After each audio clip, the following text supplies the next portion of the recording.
Hi and welcome to my channel. For those of you new, my name is Dave and I work in financial services, and these videos are a mixture and journey towards financial freedom. They will cover financial products and financial well-being so you, like me, can reach your goals sometime in the future. Now let's get into this latest video. Now this latest video shows you some simple steps about how you should pay yourself first and improve your financial situation. Now most people are living paycheck to paycheck, especially now during this cost of living crisis we are seeing during 2022. But maybe while doing it all the wrong way round, you should be paying yourself first and then spending the rest on your wants and needs such as socialising, eating out, entertainment, etc. Most people get paid a salary at the end of the month, so you may wish to set things up in place every time you get paid at payday. I personally prefer to do it on the first of each month, as paydays can vary month by month. So I've set up some regular savings to leave my account on the first of each month through a direct debit or a standing order. You can do the same quite simply. Once you've set it up, it's an easy process to modify and you won't forget the payments, and they're done on an automatic basis. You should aim to create a system which will clear your key financial pillars. Now, this will only relate to savings and investments. It doesn't include to mortgage payments, utility bills, etc. If you look at the following chart, I'm going to show you my key financial buckets or pillars I have in place to meet my savings and investment targets so I can reach my short and long-term financial goals. Now, my first bucket or pillar is my self-invested personal pension plan. Now, I do pay into my workplace scheme through auto-enrolment, but I've decided to do an additional pension scheme so I can control the amount I pay in and I can pick my own investments. Now, it is done for a specific reason so I can retire early. The plan may well be to retire in my mid-50s on my term, shall we say. Now, I currently pay in £200 every month on the first of each month. And as a tax incentive, the government will have tax relief of 25% as a basic UK taxpayer. So they will give me £50 every month in the following month automatically. They will claim it on my behalf. This will allow me to increase my pot value quicker, and if I put more money into Bank of Building Society, I'll be looking to get, let's just say, annual return of interest of well below 5%, even with investments increased over the past few months. So it's a simple procedure.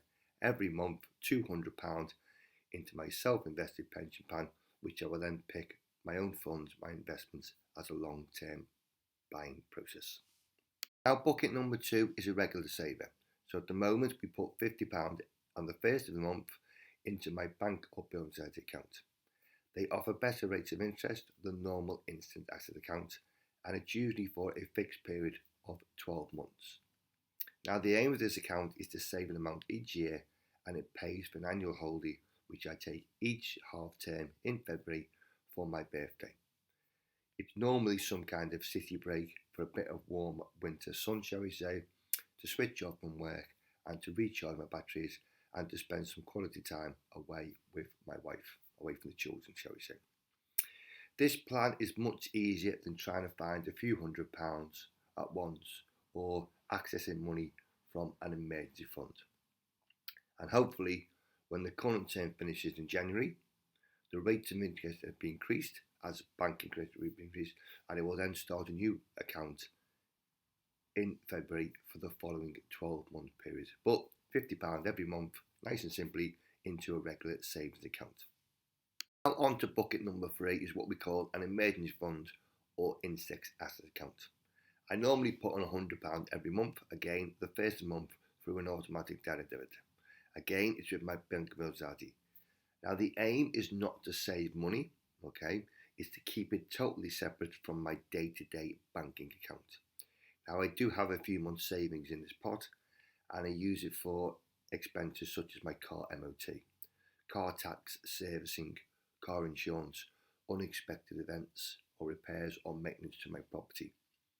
Now the rates on offer from Bank of Building Societies are usually very poor, but the aim is to avoid expensive credit card debt or the need to obtain a bank loan, normally at excessive interest rate charges, or worst case scenarios, payday loans.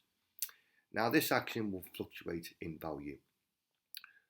Sometimes I won't spend £100, so we build up a savings pot, but there is always enough in the account to cover unexpected events, and it will also pay for any additional holidays I take in the year also. Remember, if you like the videos, smash the like button, subscribe to the channel so it can reach a wider audience. Now let's get on to the next bucket list. Item number 4 is an investment club. Now, many years ago, we set up a fund with myself and my friends and my brothers, and we put in £30 a month. We increased that several years ago. We're now putting in £50 a month. Now, it has grown into so much of a value. It's been going with over 15 years, and the portfolio is worth £100,000 plus. So with 5 members at the moment, my current portion is worth over £20,000. Now, we do it to meet up on a regular basis. We pick stocks, we pick shares or funds, and all dividends are reinvested. We've never taken any money out the account. We've always seen it as some kind of long-term investment savings vehicle. And obviously, over the good years, we'll have good years, we will have bad years, but we can just switch off. Okay, it grows every year in value through the power of compounding, and all investments over a certain amount are automatically reinvested into current shares. At some point, we will cash in, but again, it gives me an additional source of income, shall we say, as some kind of early retirement fund. But just to summarise, we put £50 a month in, we don't miss it, we're getting some nice dividends, several £1,000s a year, okay, but that pot of money is now worth over £100,000, mainly through the power of compounding and thinking long term. And then finally onto our stocks and shares ISA. Now, this is my main investment account, and the aim is to get a better and greater return from bank or building societies by investing in good, solid, long-term shares and investment funds. We do put a regular amount each month, okay, and all gains and dividends we receive are in a tax-free wrapper. Again, we will have good years, we will have bad years, as proved due to the recent pandemic scenario, but we are aiming for an annual return every year of 10%, and we have achieved that over the past few years since we've been recording returns. Now, in the past few years, we've simplified our investments. So we've exited premium bonds, we've exited peer-to-peer lending, etc., due to reduced offers and certain kinds of ad hoc investments, but we've all put them into a tax-free wrapper, and last year and this year we will put in the maximum £20,000 for the tax year. Now, we may not do it moving forwards due to affordability, but we can just switch off. We see our portfolio growing each month, hopefully, and we just top up our existing holdings on a set date each month, okay, to save costs, but we let the power of compounding work. And that portfolio is currently worth £70,000 at the moment, okay, but it's a long-term plan. But again, it's a simple scenario. We put money in every month, and then we top up with additional payments as and when we have some spare funds to make use of our tax-free allowance. Because if we don't use it, we will lose it. Now, hopefully, simple video has given you some kind of idea. Get into the habit of making your savings and investments automated. It's a very simple process to do once you've set up the standard order direct debit, and you can, shall we say, change them at a later date. Make it a decision today, okay, or the start of the year, to set up your investment pillars. And maybe you start off with small amounts, such as in an emergency fund. And as you get used to the habit of saving, create more pots for specific needs, okay? And review them pots and levels of contributions every time you receive an annual pay rise, etc. I personally review them every Christmas when work is quiet and implement certain changes with effect from the 1st of January. And remember, to set some savings goals, both short term and long term. And although it may seem daunting or strange to start with at first, as you meet your goals and milestones, it will hopefully incentivize you in future and remember about the power of compounding. Now, my portfolios and accounts started off small, but just to clarify, my SIP is worth £100,000 plus. My ISA is worth £70,000. My investment club is worth £100,000.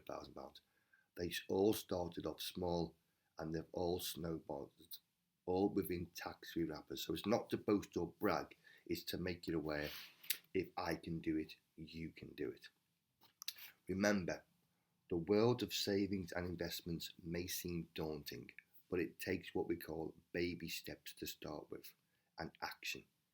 And you can reach your goals in the future, okay, just like me. And remember, smash the like button, subscribe to this channel, and we'll see you again in the next video.